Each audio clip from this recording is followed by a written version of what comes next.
Commission of Mississippi Wildlife, Fisheries, and Parks. And we are coming to you from Buccaneer State Park in Waveland, Mississippi.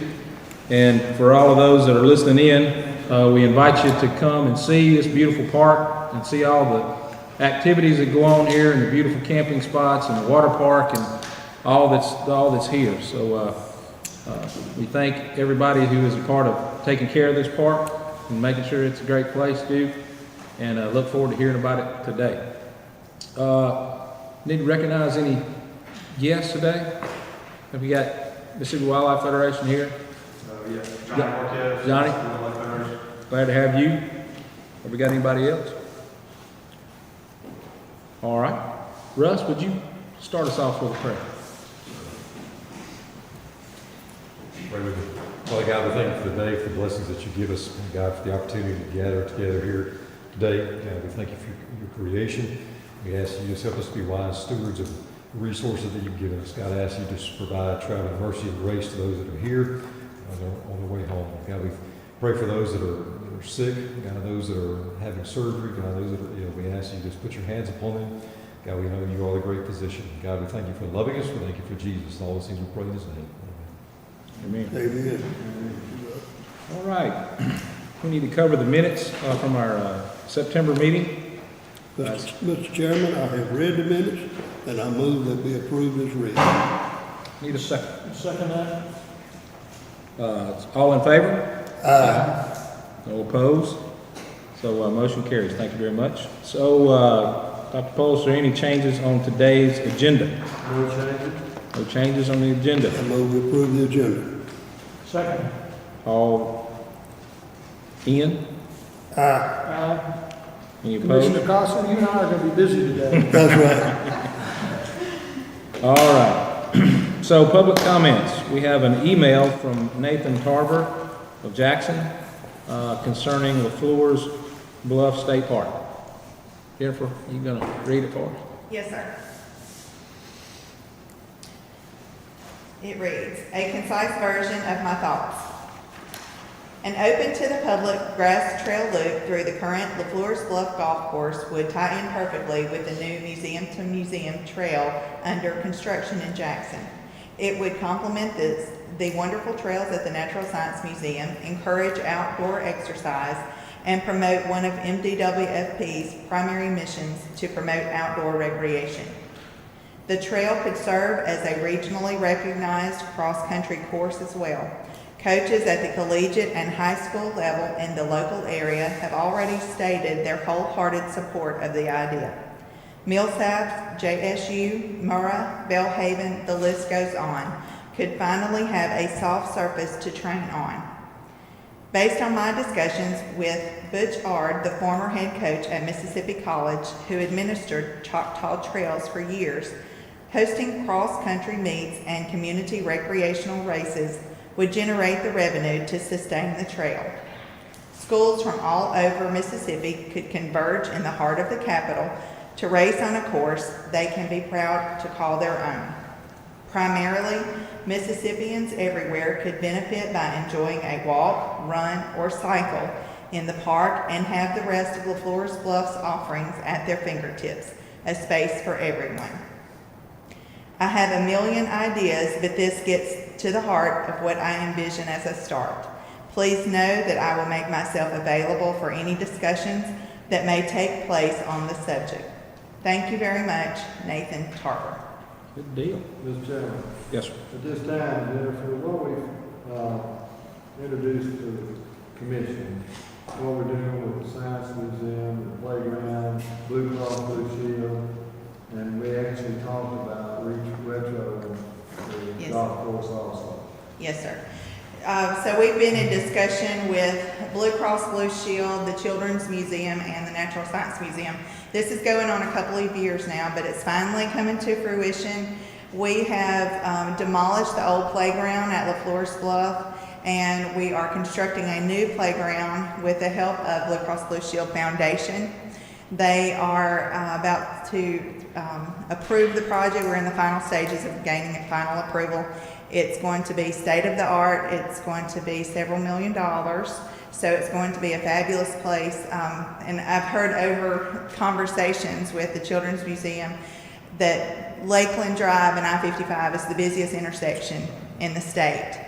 So this is going to be a really visible attraction from the interstate and Lakeland. So we hope to connect to that visitation and that tourism piece.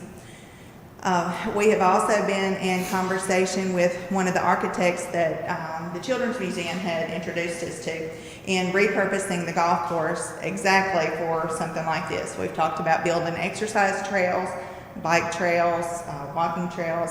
So these items have been in conversation, so. Great. So hopefully if Nathan is listening, he sees there's something going on with this. That's good stuff. That's right. All right.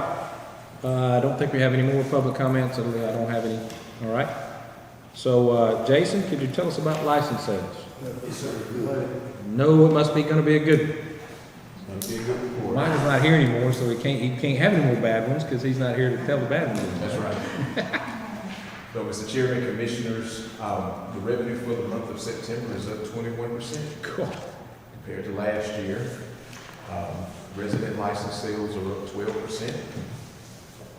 Resident sportsmen are up 9%, all game 10%, small game freshwater fishing up close to 11%, and WMA permit sales are up 27%. Non-resident licenses are up 34%. 34%. $1 billion. 34%. Annual all game licenses up 43%. Small game 18%. Non-resident WMA permits 42%. And annual freshwater fishing licenses 26%. In our permit category, that category is up 15%, and the lifetime license sales are up 29% compared to last year. Bottom of your report, from July 1st, 2020 to the end of September, we've had 2,918 WMA app downloads, 12,546 customers during that time have signed up for auto renewal, 5,789 in the month of September. And that same time frame, July 1st to the end of September, a total of 2,462 license packages were sold. That's as good as I've seen. That's it. Good as ever. As good as I've seen. I've been here 6 and a half. Best report since I've been on this Do you commission. know off the top of your head a round number of how many of these auto renewals we've got total?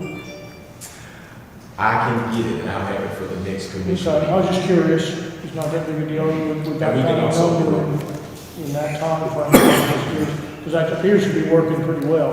It is, and we can get them on this report to do a comparison of months, kind of like we do the license sales. Okay. And that'll be, comparison. Great. Let me ask you this, the new Parks app, does that come under you? Kind I've of. helped test it a little bit. Is but this, it's live? is it live? It's live. It's live, yes. So is there tracking data for it like there is for the WMA? As far as how we're doing with it, that type of thing? Number of clicks? Yeah, Yes. number of clicks and Yes, how many reservations and correct. it is? That'd be good to hear how people are. Mhm. Just, if people out there that are listening don't know, we have a new app for parks that you can do your reservations, you can check in online, check for openings, check for, what else? Reservations, actually make your reservations, They can make the reservations. everything online. So go out there and look at it. It is a separate app. It's not on the MWFP app. It is you have to go to the App Store and ask for Mississippi State Parks, and then you'll see it and download it. So it's good. It's good. It's good. That's a great report. All right, thank you.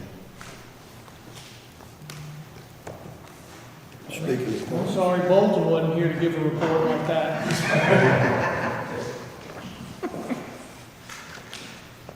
All right. Moving on to parks. What we're talking about, Andre. Yes, sir. Good evening, guys. Number 84 on your program, number 1 in your heart. That's my man. There you go, there you go. Yeah. Hey, I just wanted to kind of give What a, school was that? He played up at the university. at the university, that's right. At the university. Yes, sir, yes. I wanted to give a quick overview, guys, of all the different things that we got in state parks to offer. It's 25 state parks. We got 9 historic parks. We got over 3,000 lake acres, over 100 miles of trails, over 1,700 campsites. And we also got a wide range of day use facilities for family reunion, business meeting, and also weddings that we do. We do a lot of those across the year. First, I'm gonna start with the FY 2020. Kind of give you some of the highlights and some of the accomplishments that we did in state parks. First, on FY 20, the revenue that the state parks brought in was $6.7 million. Which is huge for Mississippi State Parks. We was able to bring in that much, and also visitors. We had over 1 million visitors to our state parks in Mississippi. So we're proud of that. And, we look forward to having even more this year. We promoted fall festivals that we had across last year, disc golf tournaments, music festivals, and we also did a lot of hunter education classes, fishing rodeos, youth hunts, boating safety training at our state parks. Some of the issues and challenges that we are facing, of course, you guys already probably aware, is staffing and non-competitive salaries. Right now, our numbers are down, personnel is down. But in state parks, I worked out there in the field for over 20 years. In state parks, we do a lot of teamwork. State parks is like family. So even though the numbers are low, we're doing what we got to do to get the job done, to make sure the customers that come inside the parks are having a great experience and they're coming back year after year. As of July of 2020, the number of salary employees that we have is 76, and then we also have 70 contract workers. So we're looking at 140-some employees throughout the whole state park service. 20 years ago, we had over 400 and some employees.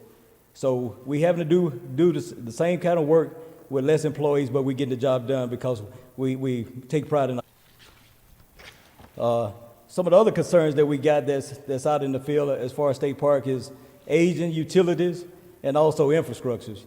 Some of our utilities need to be upgraded. We're hoping to be able to get that done. We already working on some projects that we're trying to get the electrical upgrades in the camping from 30 amps to 50 amps because most of the bigger campers now need at least 50 amps. So we're working on trying to get those upgraded, and also some of the infrastructure, we're doing some renovation projects as well. For FY 21, from July the 1st to October the 11th, we already done brought in $2.3 million in state parks. So that's a huge start for us. We're talking about 4 months, so that's a huge start for state parks, and we're hoping to continue that going. Camping has been really great. Our camping is really up because people are excited about being able to get out of the houses, so we're excited to host a lot of campers that's coming throughout our state parks. We need those 50 amp plugs. Exactly, yes, sir. Yes, sir. How many customers do you think we're losing by the 20 amp versus the 50 amp 30 setup? A lot of them just came, the bigger rigs now, we probably losing a pretty good bit. And the reason I say that because, when you come in there, at 30 amp, there's only no control half of your camper. That's right. So your AC unit and stuff like that won't be able to run it. So right now, we're not able to accommodate them. We're just at 30 amp. So, and some even most trailers now are 50 amp. Yes, sir. Yes, sir. Everybody's upgrading 50. So how many have 50? I mean, there are some parks that have 50 amp. Oh, yes, sir. And most of them. Have. Yes, sir. Yeah. But there's just a limited number. Down here. Oh, yes, sir. There's a limited number. All the bigger parks have at least 50. Right. 30, 50, and 20 amp. Yeah. So the bigger parks have the smaller parks, and some of the smaller parks have just the 20 and 30. What do you think roughly, just per pad, to convert that from 30 to 50? What does that typically cost per pad? Do you know what things do? Because I know we looked at it before. Y'all told me before. Yeah, convert it to. I can get you that, sir. I'll get you that information. Well, it'd be interesting to know, and then how many pads it is that need to be converted. We'll definitely get that information and get back with you. But you know, that's some of the challenges that we're facing because we want to be able to accommodate everybody. Oh, yeah. But right now, you know, if it's only no control half of your camper, Well, it's a great source of revenue, too. Yes, sir. Definitely, for sure. The other thing besides electrical problems there, and amping up to 50 is the size of the pads. Yes, sir. Because right now outside camper pads are 40 feet. Okay. And you know, of course, some of the big rigs coming down, it's over 40. So a lot of times they either stick it out or they can't fit them in there. They can't even bag in there because they're so big. So what do they need to be? I would say at least 45. At least 45 feet to accommodate just about every one of them throughout the country. So at least that. And you know, the upgrades that we're doing, which I'm gonna let Stu talk about Buccaneer, he'll be able to explain to you. But we are making sure all of these sites will be able to accommodate any camper to come in. So what do we charge for a pad? It's $28 for premium, and that's the waterfront site. And it's $24 for just, off the water. 24? Yes, sir, 24. A night? Yes, sir. And our senior rate is $16. And we don't give a senior rate on the waterfront. So it's $28 no matter what on the water. And like down here at Buccaneer, for their beachfront sites are $45. But they're the only one. That's the only change. All those state parks is the numbers I gave you at first. I don't know if you know this answer, but if you were to go to some private RV park, I'm talking about on the same scale. I'm not talking about these, luxury things, but a normal RV park. What would be the typical? Does anybody know what the typical nightly rate would be? It's gonna be you looking for anywhere from $30 to $40. 30, 40. Easy, and that's just regular, just electric and water hookups. Okay.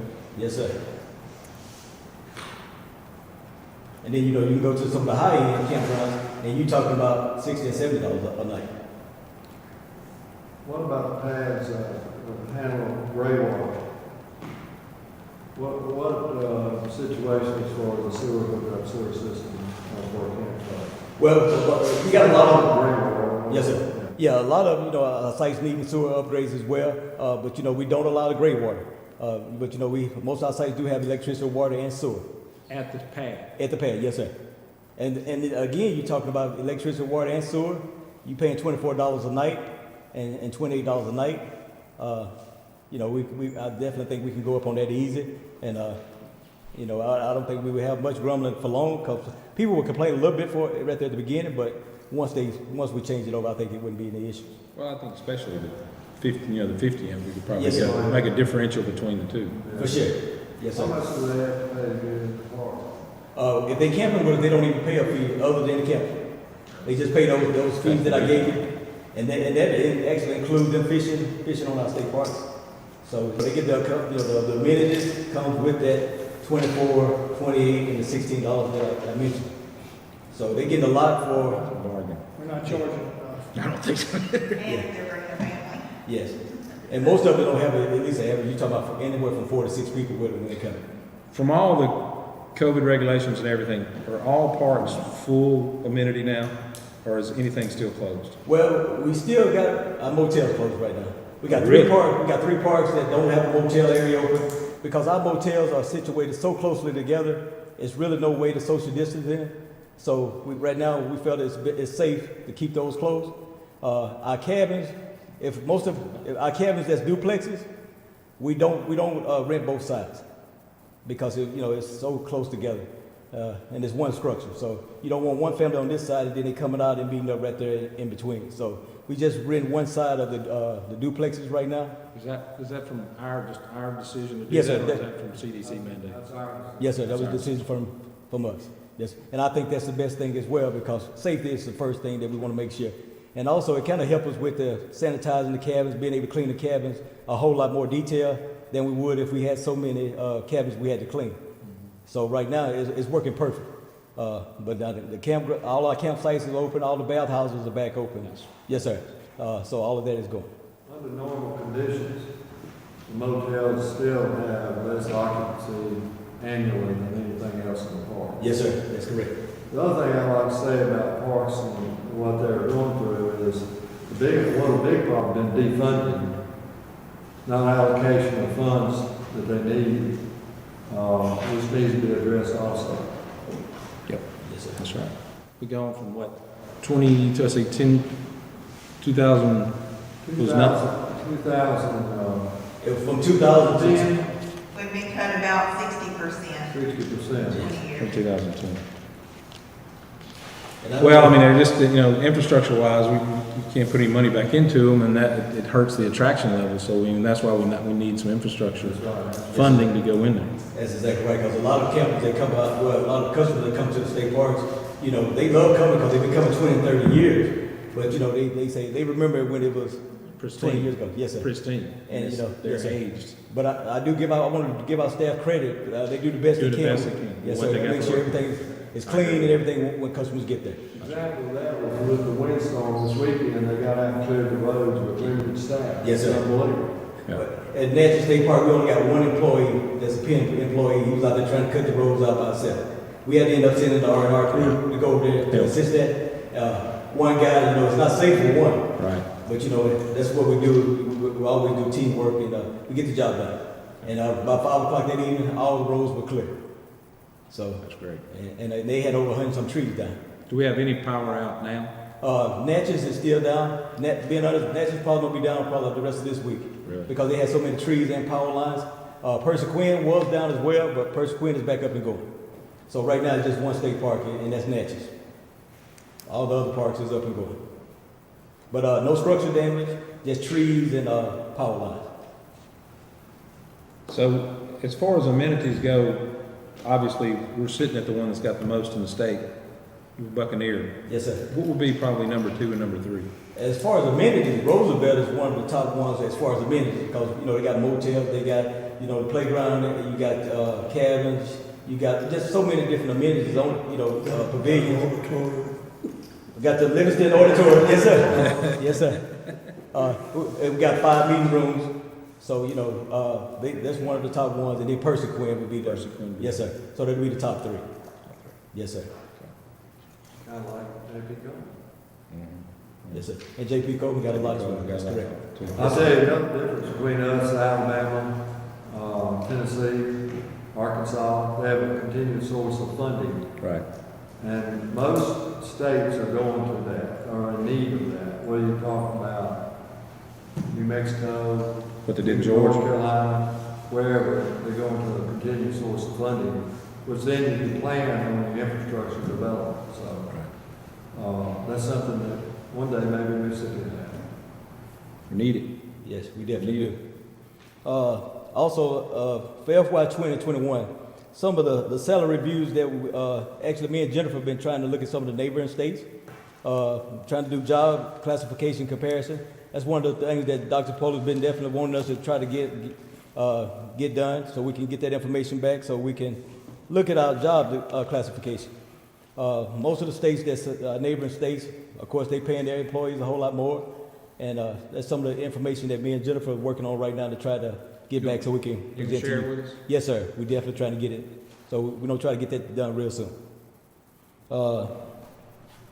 It's always continuing maintenance projects that we have throughout the agency.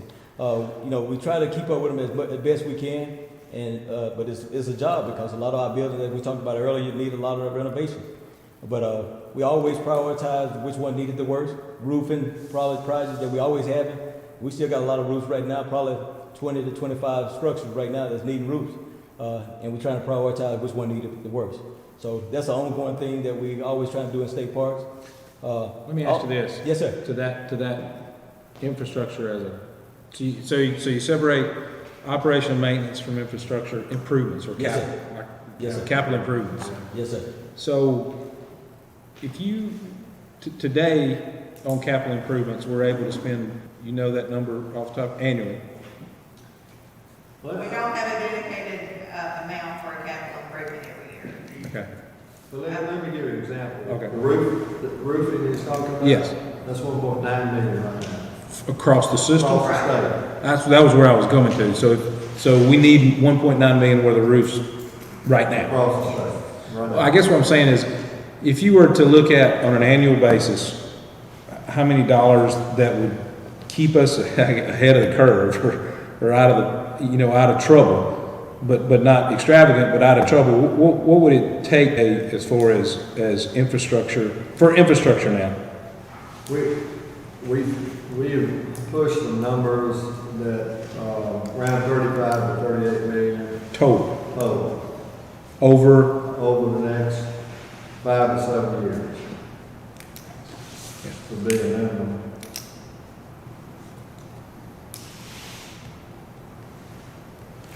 And just for deferred maintenance, the estimate is about, 1.5 to 2% for your budget, or budgeted, revenue for deferred maintenance every year.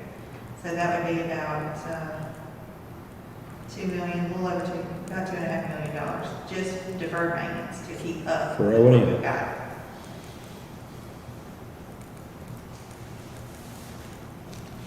so basically, if you were to say over 7 years in infrastructure, you're looking at $5 million, you're looking at $5 to $7 million a year, basically, for infrastructure, and you're looking at 2.5 for O&M.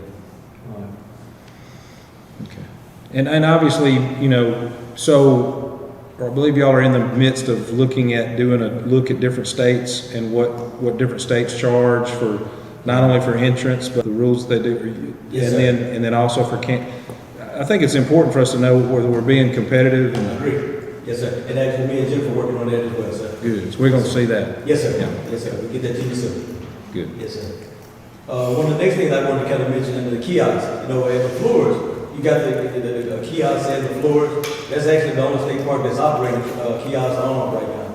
But at Lake Lincoln, we hope to have that one up and going in December of this year. So we What's the infrastructure cost of that? You told me one time, but I forgot. Yeah, $20,000? Was it $20,000? I $20,000? would say at least 20. Maybe 25? It's been a few years since we, I'm gonna say about 20.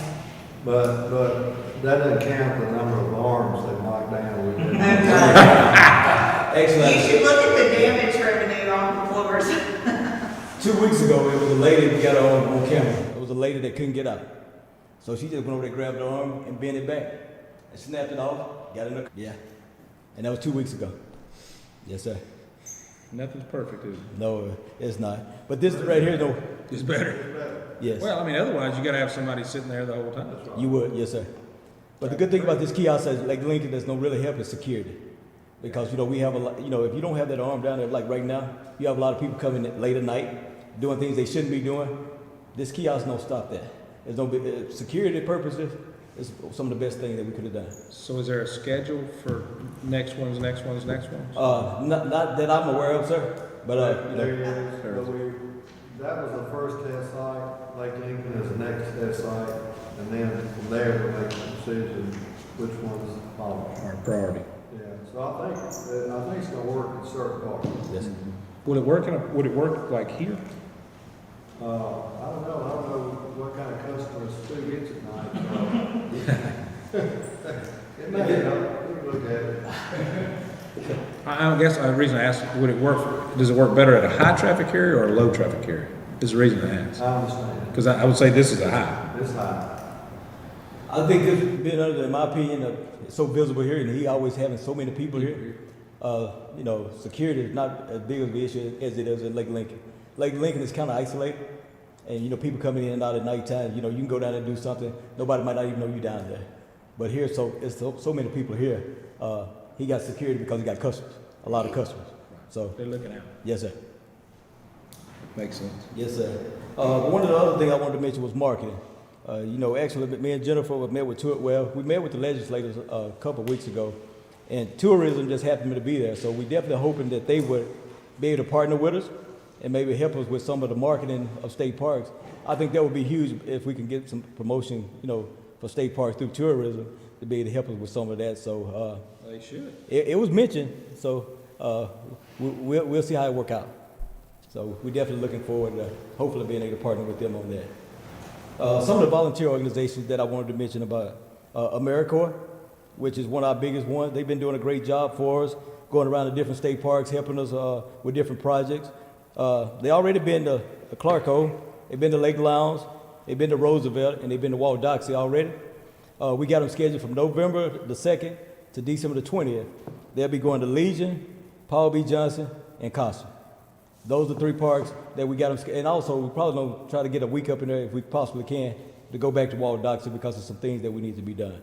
But we already got that scheduled. Great. Yes, sir. And they'll be with us that whole time, and they do great work, help us on the trails. They help us anywhere throughout the park surface that we need. You know, and it's we got a public-private, thing that I feel strongly that we need to try to expand on. Toyota does a great job of helping us at Tom Bigby. And I think it'd be great. We're working on something at Legion to do that. I think it'd be great to have public-private. Well, we need a vehicle to do that, and I know we currently do it through the foundation for Department of Wildlife, Fisheries, and Parks, but their focus is typically on conservation and hunting. I wish we had a champion in the state that would take on parks and create be a real champion to drive a 501c3 for parks, for the benefit of parks, and go out and do that. I wish we could. Maybe an option to do that. Yeah. To look at. I think it would help. Yeah. I mean, I think anybody that's a local business would love to if they understood what was needed. I think there's a lot of corporate, like Blue Cross Blue Shield's doing with that would help with parks. I wish we could find an NGO out there that would grab that and take it and run with it to help these things with parks and infrastructure and that type of thing. Be welcome. Yep. I'll tell you that. That'd be great. That's Throwing all. that out there. Mississippi. Oh yeah. That's all I had to present, guys. But as you can tell, we got a lot of great things going on in our state parks, and we look forward to the future. Good report. Thank you. All right, thank you. Next up, Stu from Buccaneer State Park, guys. Good deal.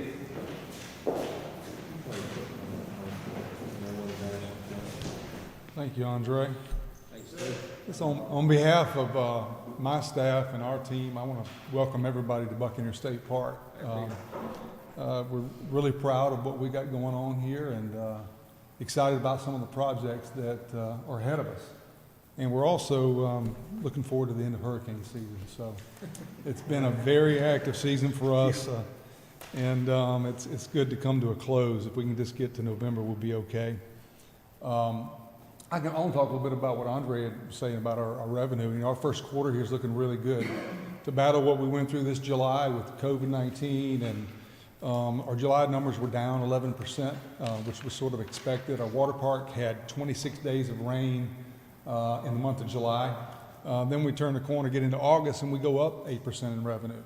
In September, 23%. October, we're already at 16% up in revenue. So first quarter is looking really good. And some of the things we got going on, I think are just going to enhance that. A couple of projects I want to talk about and show you some boards here that we have. A couple that you may not know about that we've got going on. You may have noticed coming in the park some dead and dying trees. Since the spring, we're working with Scott Baker on an invasive species removal program to get rid of mimosa, tallow tree, and Congo grass. So that project's been going on since in some of the populated areas. So it's a little unsightly looking through here. Removal program going on as well. Don't know where they're coming from, but they're coming. So we're about to enter the second phase of that. The first phase was successful, but we still got a problem, and we're trying to move forward. The projects that I really want to talk about, one, these boards here that we're really excited about. You may have noticed when you came into the front of the park a campground. That's what we call the Gulf U sites. There's 76 sites up there. There's not a whole lot to them. There's only water and electricity. There's no sewer. And those sites run $45 a night. How many are there? 76.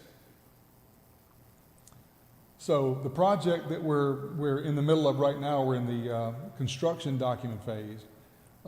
This is RV infrastructure. So we're putting in sites. Those sites up there right now are just really a gravel road and sites that are set in a field. But it's still very, very popular.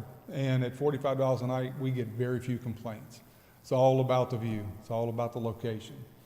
So this project that's going on right now is going to enhance that.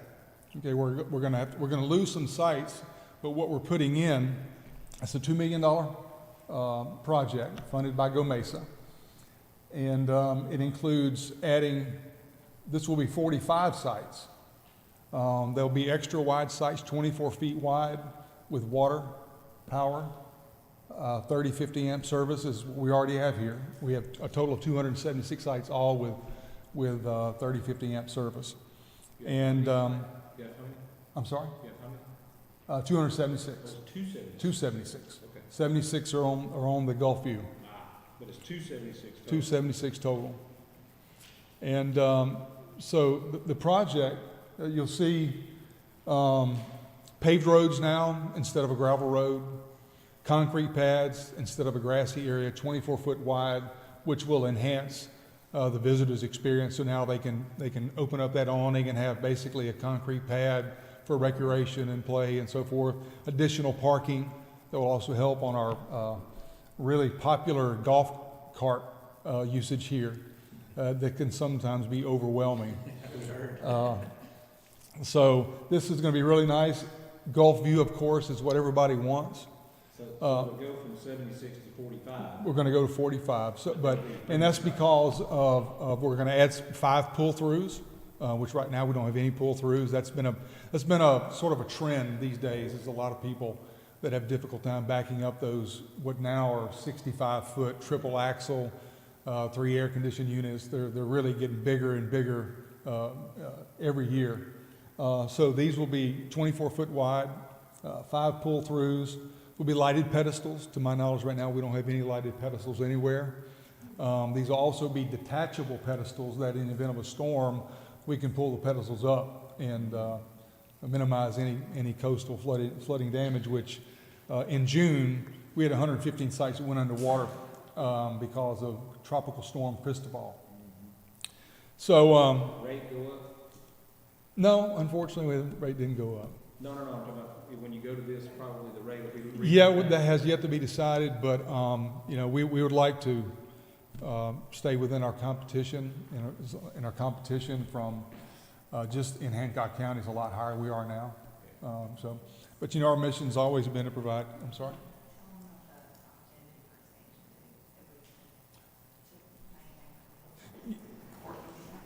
Yeah, well, the opportunity for expansion here is adding walking trails along the park that will connect the beach through the park and the nature trails. We can expand in sites. There's also future design for a restroom facility up there, bathhouses. Right now, anybody that uses that beach area has to come onto the main park where we have 3 bathhouses. So it'd be a convenience to add a bathhouse to that area. There's got to be a protective barrier because these sites will back right up to Beach Boulevard. So right now you'll see a bollard fence with a wire that's going through there. So the architects are going to design create more of a berm to protect at least traffic, vehicle traffic from coming in and sort of minimize the ability for foot traffic to come onto the park without going through the main entrance. This will kind of show you the layout of that area.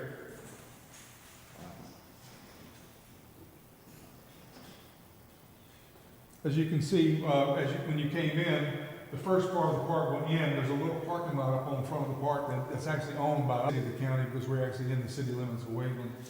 But this new campground will extend all the way to the main entrance. Paved roads, concrete pads, future bathhouse, even a future maybe canteen where we can sell goods and services to the people that are there. But this is the most popular part of the park. This is where everybody wants to go, even without sewer.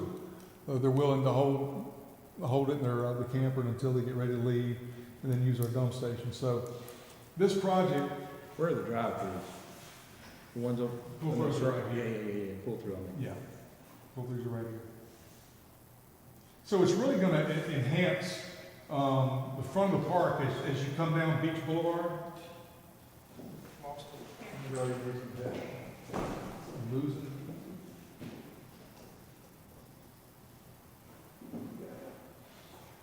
So, you know, right now it's it looks, I guess, somewhat abandoned. So, with some proper landscaping, and it's really going to enhance I think not only the topography of the front of the park, but it's going to open it up and really allow people to see through and see the water park by eliminating all that vegetation that's up there right now. So we're really excited about the opportunities that this campground is going to do for us. The second phase we're going to talk about, the second project, is the improvements at our water park, Buccaneer Bay Water Park. Currently, right now, Mr. Wagner knows a lot about. It's an original. It's the only 8-foot wave pool in the United States. When it was built in 1980, it was the first in Mississippi and only the third in the United States. Now there are over 400 nationwide. So in 1992, we expanded the water park, actually the wave pool, into a water park by adding water slides and a small kiddie area. So over the years, especially since reopening in 2013 after Hurricane Katrina, we saw that our attendance, we have two price structures, 48 inches and up and 48 inches and below. So a 4-foot kid has only got so many things they can do right now inside the water park. The slides have height restrictions, so they can't use the slides, and some of them may be too small to get in the wave pool. So we're building this splash zone. The square footage of the pool here, it's a pool 0 depth entry. One side of it will be up to 16 inches deep. That's almost 6,000 square feet of water surface. It'll have a 3-tier climbing structure up to 14 feet with 33 amenities such as water cannons, with a pirate theme, pirate flags, netting as they can climb up the structure.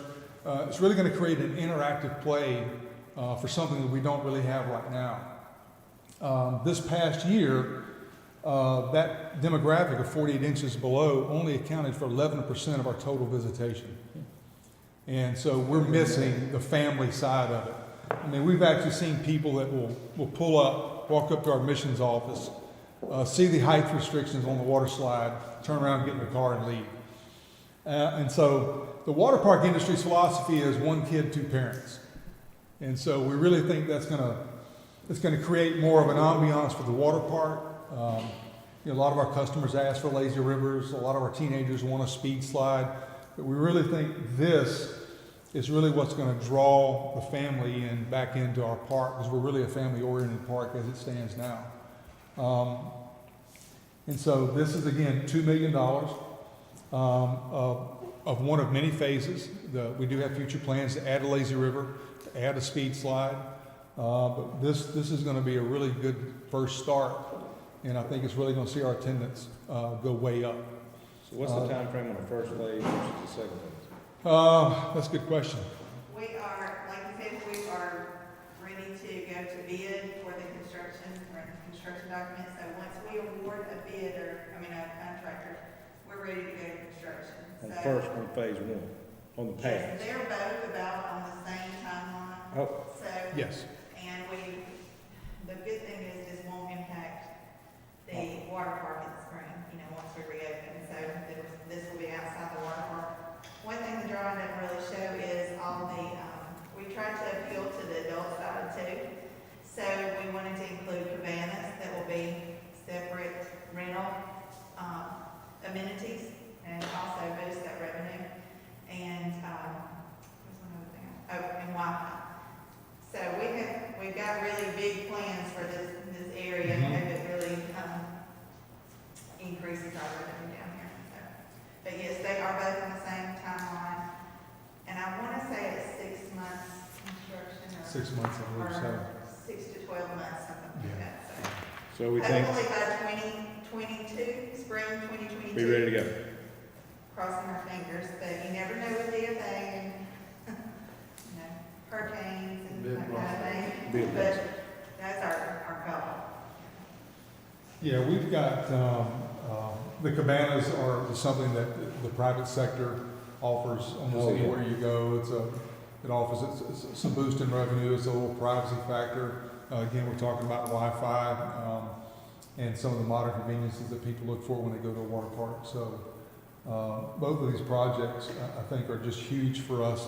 I mean, our mission here is to provide a safe, fun, family-oriented recreational environment, and this will really move that needle even further as far as making more money not only being good for the state, but you know, our local economy here depends heavily on us.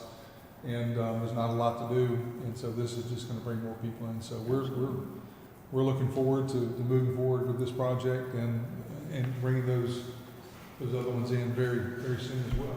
I wanted to make a point on the private partnership, public-private partnership. This is really public-public, but Hancock County was instrumental in helping match funds with this project. So Hancock County provided $1 million, and then we bond funds for the Great. So that is a partnership. That is. Public. What's the total expenditure between the two projects? It's right at $4 million on both projects. And then we've still got that blue wave that's on the board. If we ever get that completed, it's going to be about a $600,000 project. Blue Wave. Yes. You want to talk about blue wave? Blue Wave's sort of using. We've got Blue between Wave. Blue Wave. It's a canoe and kayak trail. So- Between our main property, the Buccaneer is split into two pieces of property, really divided by Jackson's Marsh. And within that marsh is what we call a Blue Wave. And it's a tidal marsh. The canal is about probably 35 feet wide. And so the Blue Wave would connect, would allow people to board, to use it, rent a canoe, bring their own canoe, and get in that Blue Wave paddle back and forth down Jackson's Marsh between the inlet on the Gulf side and where it borders South Street is nearly a 2-mile canoe. So there's a lot of potential there. That future plans of connecting maybe Buccaneer East, which is called Jackson's Ridge, connecting the two parks with a boardwalk and making it really all inclusive where that area that we call Buccaneer East or Jackson's Ridge right now is a day use area, it's a picnic area. And we're thinking long term and maybe even develop that into a campground. It's a beautiful piece of property, 400-year-olds over there that survived Katrina, so it's really a unique setting and great potential for a future campground over there with the amenities that we're talking about. And that would be more on the upscale luxury RV Yeah. type resort or camping area. And that would be an additional pot of money for restore funds through DP. Yeah. So we've got various funding options now Right. that Is it- are not available in other parts. Do you have bike trails here? I mean, really good bike trails? No. I mean, there's a lot of, huge attraction of bike trails that would be an attraction for here if we could. Through this Find a way. through all of these projects, there is plans for the multipurpose trail Yeah. out and along Beach Boulevard. That will be bike use and multi-use. But even through the park? Well, that's a management issue once we get a lot of bikes in here, but. Yeah, But yeah, we're limited as far as the acreage, total 400 acres, a lot of it's marshland. But you know, when you talk in 276 sites at full capacity, it's a lot of bodies on the park on the weekend. And I think over the 4th of July, which was a normal 4th of July for us, even with COVID-19, we had 176 golf carts in the park. And between the golf carts and the bicycles and the pedestrians, it's difficult to traverse through the park. You know, one thing the county talked about as far as needs, and you know, they wanted to build big things. You know, just a pedestrian walkway would be beneficial to get people out of the road. But a normal weekend here, or just a normal day in the summertime, there's a lot of bodies moving around. There's a good bike trail, if you will, Already here. along the entire beach for what, Yeah. 5 miles down to Washington, something like that. It's a paved Where does it end? or concrete. Well, it it's ends- like a sidewalk. That trail actually ends on Dayton Avenue, which is probably, I'm guessing 1,700 feet from our day use area. And the reason it ends there is because of the seawall.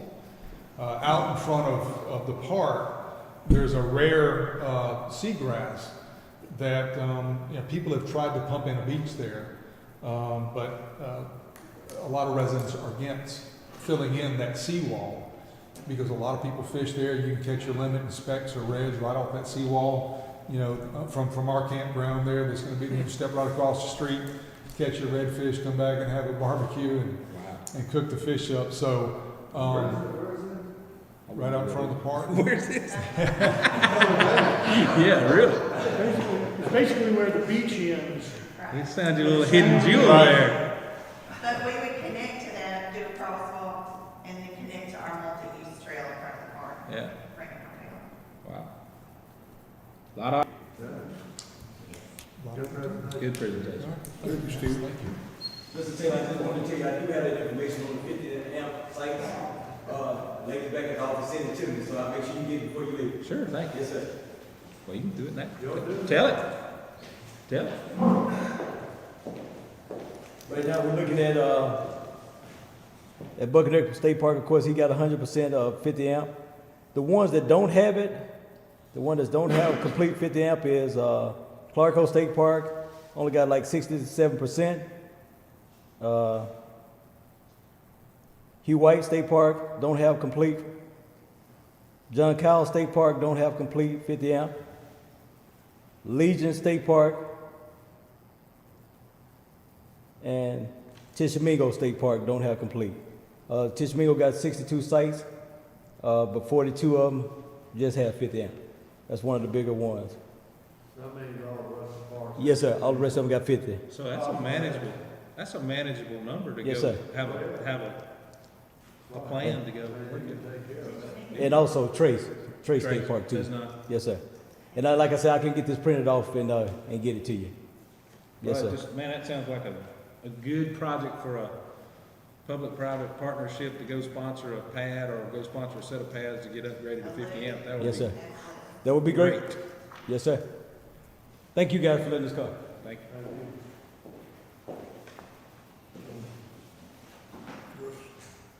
Oh, I'm sorry. Have me think. You got my wheels turning now. All right. Russ, wildlife. Thank you, Mr. Chairman.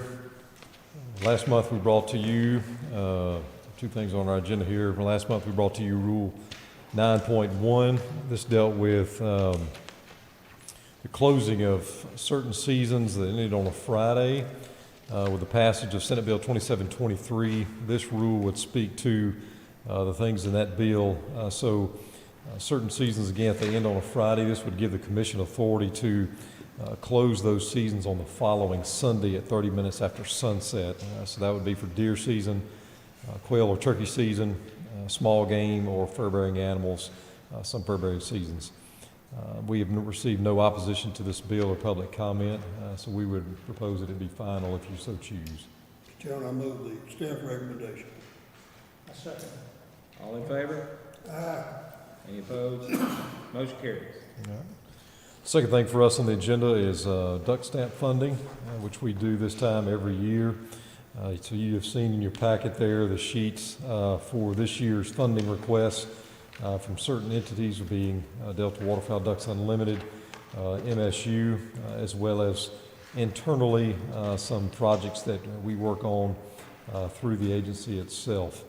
And so I'll be glad to go through some of that if you have any particular questions, or however you choose to do it. Let's hit the highlights of it, and then just a couple of them we'll stop and talk about. Okay. So for Ducks Unlimited, the request is $125 to continue doing work in Saskatchewan and the breeding grounds. Delta Waterfowl, the same request for $125, except to be doing pothole work in Manitoba. So both of them doing work in Canada for breeding grounds. MSU, their request this year was down just because they had some carryover from last year, but it's continued doing a water modeling project for the Mississippi Delta, as well as some work with wood duck nest boxes. And these water models, again, will be beneficial in looking at where water is on the landscape, where it needs to be, those types of things. Internally, funding for Wma Projects, the enhancement on our WMAs that we primarily focus on for waterfowl management. One of these such projects that's been funded with funds is Tuscumbia WMA, where we do not have pumps like we have on some of our other WMAs. So now there's a screw gate system there that allows us to capture floodwaters from there, and so we're able to capture that water and flood those. From this. What's that? That was a direct result. That's right. That's right. So direct impact right there from duck stamp funds. On private lands there, you see private lands assistance. We will continue to provide water control structures on folks that enroll in the program, the Private Lands Wetland Assistance Program. We flood impoundments, moist soil areas, or even crop fields for retaining water there for the winter. Now, do we have a lot of, we have that one? Yes. Yes, There's this a is lot of people that apply for it. And right. Yeah, the water control structure's been around for a good number of years, and so this would be our own pot of money for that. And so this past year, we've actually funded, I think, 14 projects in the sheet there. So it's been a very good program for a very long time. You can see their aerial waterfowl surveys. Continue those like we've been doing for a number of years. Russ, I would recommend if you're going to continue that, you continue to fly over Commissioner Taylor's duck hole. Footnote duly noted. you don't miss it, I can promise you. Especially when I'm there. Was that for a biological survey or for law enforcement?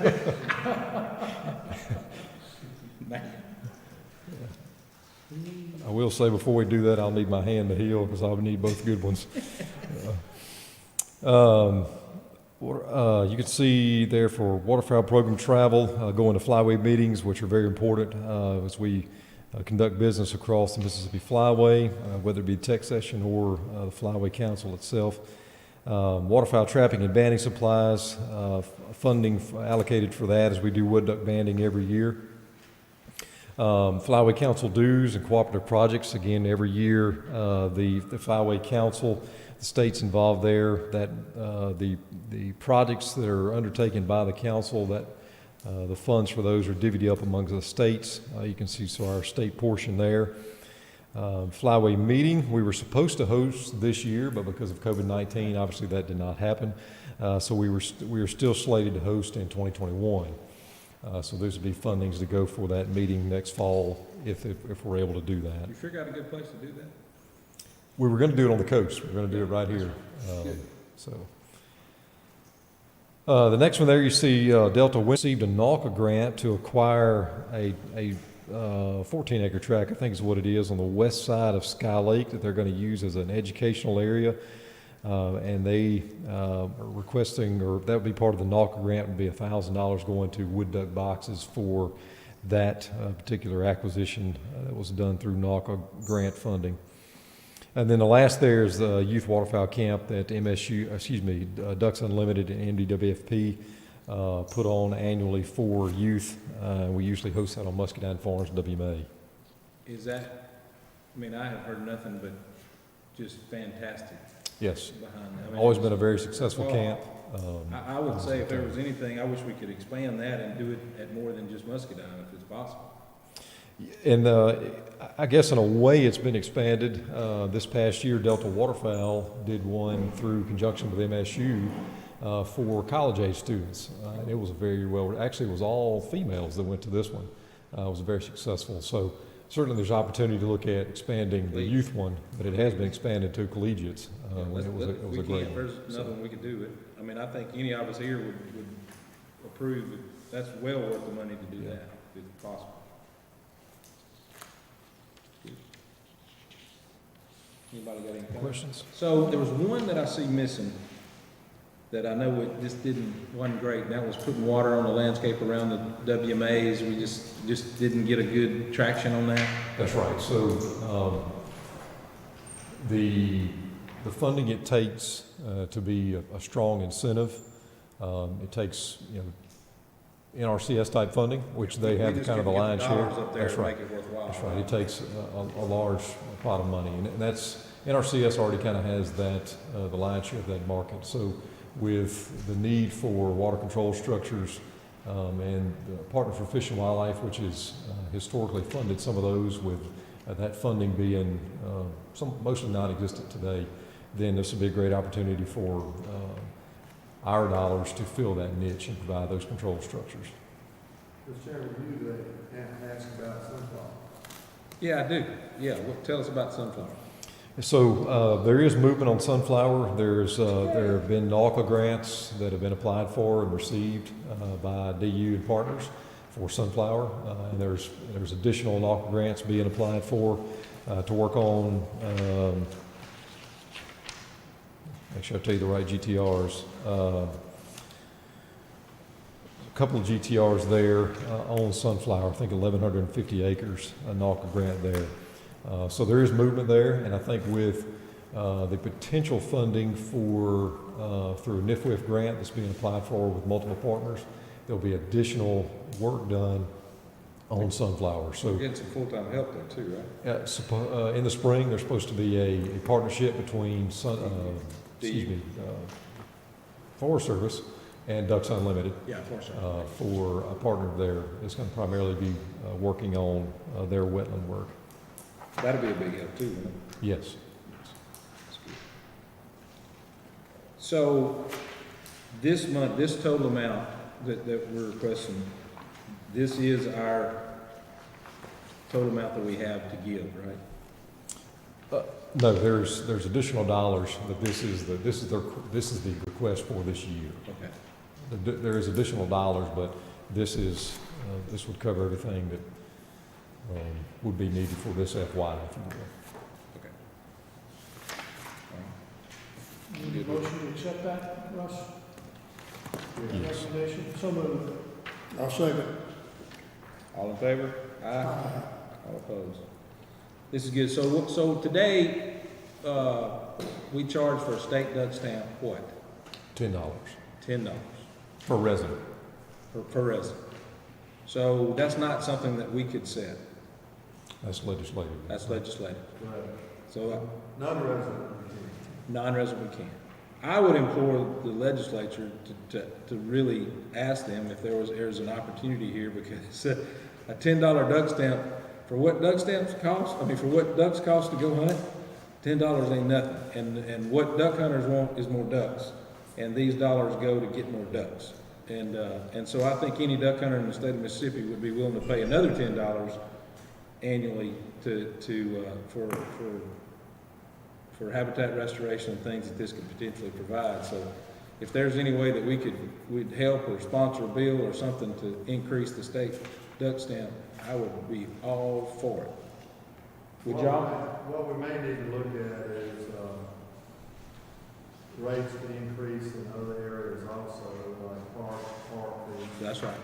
That is controlled by the legislature. So we need to come back to the commission and make a recommendation or suggestion. Wait a minute. Whoa, I gotta understand something here, what you said. Park fees, I thought we could control. We have a limitation on the range for you guys. Oh, okay. But we at the top of that limitation? No. On the entry fees, we're not.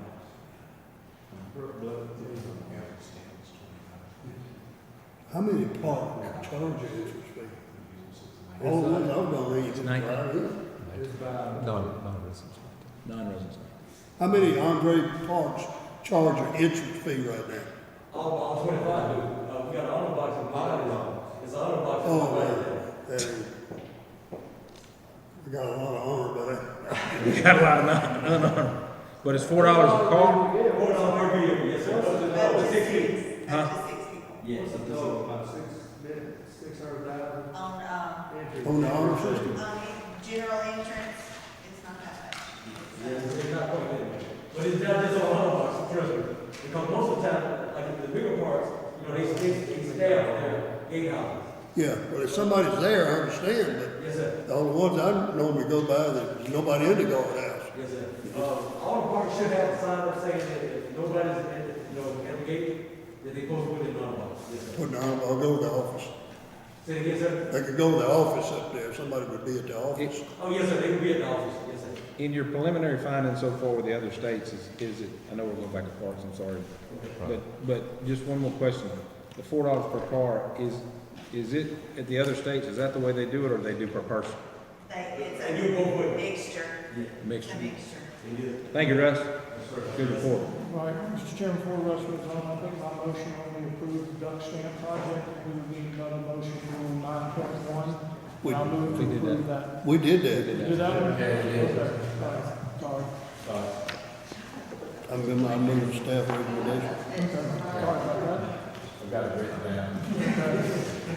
You know, one thing we didn't cover in here, Russ, was the revenue from the duck stamps. It is increasing, it has been on the increase. Yes, if you look at the, I would think this year should really, yeah, if you look at the graph there, we had, kind of the high point was 2014. It decreased a little bit, but we had an uptick again in 2020, 2019.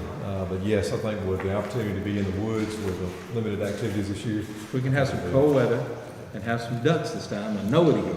If the ducks will just cooperate, we'll get some more ducks that way. Well, we have to shut Missouri down. They can guard them all. All right, law enforcement. Good afternoon. For the month of September, and this includes the opening of dove season, we wrote a total of 636 citations. Of those, 181 were licensed, 102 were hunting over bait, 71 unlawful possession, 57 unplugged gun, and 29 trespassing. And under tab 7, I think you all may be already looking at it there, but got a few pictures for you. Here's an example of one of the baiting pictures. I'd say that one's bait. During this period, we had numerous officers that worked some of the youth dove hunts we had in various areas.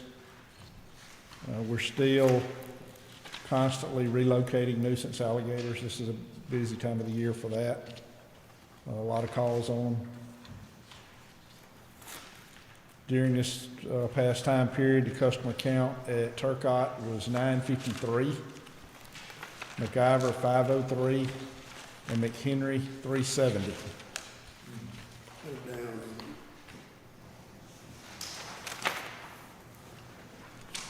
Also, I have a current report from Michelle on MSSP. We've got 39 new coaches trained. We have a total of 54 registered schools. Of those, 25 are public, 23 are private, and 6 are clubs. To date, we have 888 participants. 774 of those are males and 114 are females. Awesome. That's a growing sport. It is. I just saw, there was an article somewhere else in a magazine that was a really good article on it. Golly, I can't remember what it was, but I know it was in the East Mississippi Electric Power Association. Their monthly newspaper article had a great article in there. Yeah, it did. It really was. It was a very good article. Yeah. So that is a great expanding sport. At this time, I've got one license reinstatement request. Johnny Halderman, you would step up, please.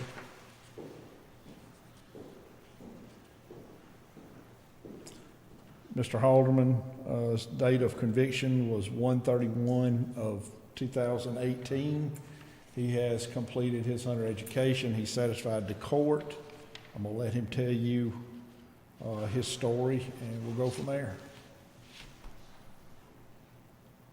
How are y'all? Good, Johnny. Thank y'all for meeting with me. It's kind of hard for me to get away from work. I work out of state. But It's important to you to come do this, isn't it? yes, it is. Made a bad decision. You know, everybody does it. I mean, makes bad decisions, not what I did, but you know. What'd you do? Well, went down a gravel road with a loaded gun, with a flat, with a spotlight. And we didn't fire a shot, but, you know. You attended to. You had intentions to. Yes. We had bad intentions. I understand. And, you know, it's been hard not to be able to hunt. What's really hard is when my grandson asked me last year, why can't you carry me hunting? That's what really got to me more than anything. You know, other than this charge, I ain't had any, you know, charges for the wildlife. And it won't, after this, won't never have another one. Johnny, you're supposed to be able to know better than this. Yes. What did it cost you? Dollar-wise? Dollar-wise, it was, I paid all my fees was like $2,400, you know, the fines and everything. Was it worth $2,400? No, sir, it was not. Where's the Tyler Road? Huh? You're from it. That's not where it happened. Where did it happen? In Atala County, Kosciuszko. I know where Kosciuszko is. I'm from Louisville, so I know where it's at. Yes, sir. That's where I was born and raised. Well, it sounds like to me you've learned your lesson. You're Yes, sorry sir. for what you did. Yes, sir. And as far as I'm concerned, I'd like to make a motion. If it is the story correct, Colonel? Yes, sir, the story is correct. And I would recommend that if Mr. Haldeman has to come back before us again for reconsideration of his license, that we don't. Also, if he gets another citation, wildlife-related citation of any kind in the next year, that we re-revoke his license for this time period till it's up. But you would recommend to reinstate his license? Well, I make a motion that we reinstate his license. I'll second that motion. All in favor? Aye. Thank you. And that's fair enough. Thank you, sir. Now, Johnny, we want to see you again, but not in that, not under these circumstances. If I might not even get a chance to go hunt as much as they've been working us. Well, I drove in last night, got here about 3:45 from Savannah, Georgia. oh, So, just to be here. well, you can take that grandbaby home. If I ever get home, I'm still trying to get there. Well, be safe going back. Yes, sir. Thank y'all. Thank you. Do I need to do anything? I'll make a phone call. I've got your receipt. We'll take care of it. Yes, sir. Thank you, Mr. Johnson. She'll probably take you to the morning. She said I need to fill that out. All right. Thank you. But he's working out of state in Georgia. That's long. Savannah, Georgia is about as far as you go in Georgia before you get into the water. That's it. Then you're in the water. That's All right. Any other business do we have? No other business, sir. And our next meeting is on, right now, as far as we know, at the office, on Thursday, November the 19th at 8:30 a.m. Oh, no, I know that's not right. Well, maybe October, November. Yeah, November. November. Y'all's due. December we got it. December. Y'all's There's some decent. things to take care of early in the morning in December. But November 19th will be all right. So as far as we know, that'll be good. We'll double check all that, make sure. But right now, it's Thursday, November the 19th at 8:30 a.m. educational and 9:30 business session. Is there a need for executive session? Yes. Okay, Clyde. I'll move that we close the meeting to determine the need to go into executive session. I Second. second that motion. All in favor? Aye. Now, Barrister. The commission has moved to go into executive session and the motion to discuss future budget items and personnel matters. Okay. And so everyone please leave the room so that the commission can make their deliberation at this time. Will there be, I mean, do you think there's anything that'll come back when we come back into regular session? Then we don't have anything on the agenda, do we? We're through